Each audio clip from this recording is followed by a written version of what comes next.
Let's bring in Phil Holloway. He is a criminal defense attorney, also a former assistant defense attorney, assistant district attorney out of Georgia. So, Phil, what do you make of this Snapchat video we saw yesterday in the trial? I want to start here.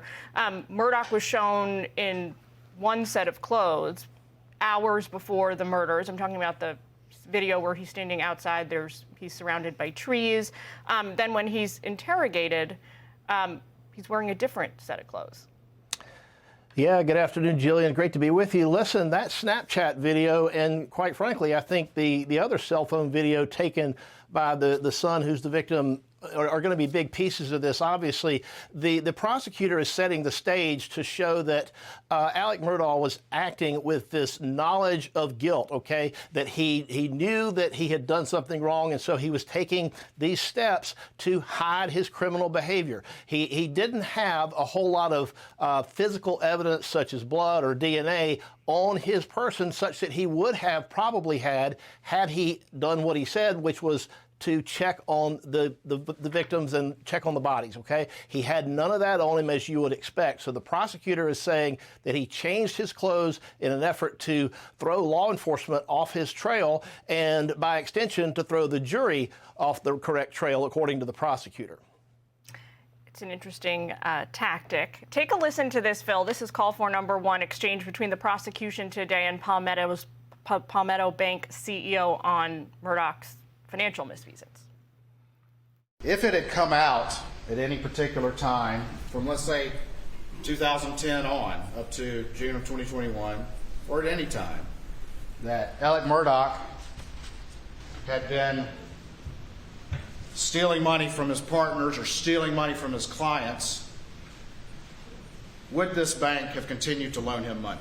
No, sir. What do you make of that?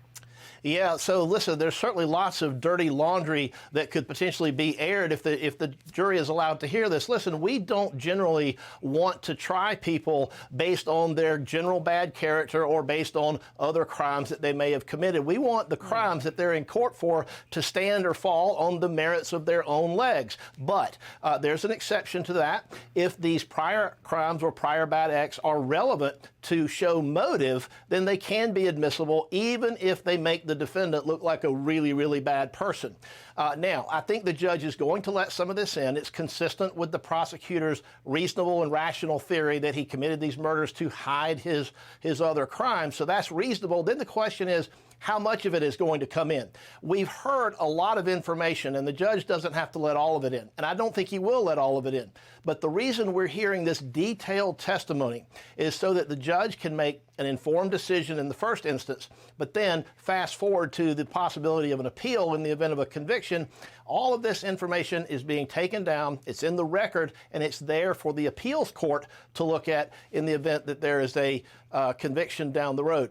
But the jury is certainly going to, I think, get the benefit of some of this because it is very consistent with the prosecutor's stated motive in the case.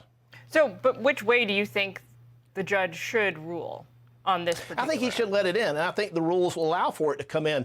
I think that he might put some limits on it. He might say, okay, we can go this far with this specific incident. Look, you've got stuff with the law firm, you've got thefts from clients allegedly, you've got everything related to the death of the housekeeper. You know, he's also had this other bizarre incident where he faked a murder-suicide, right? So the question is, how much of this does the judge let in? Because if he let in too much of it, the danger is that the jury will convict him because they hate him for all this other stuff and not on the basis of the merits of this case.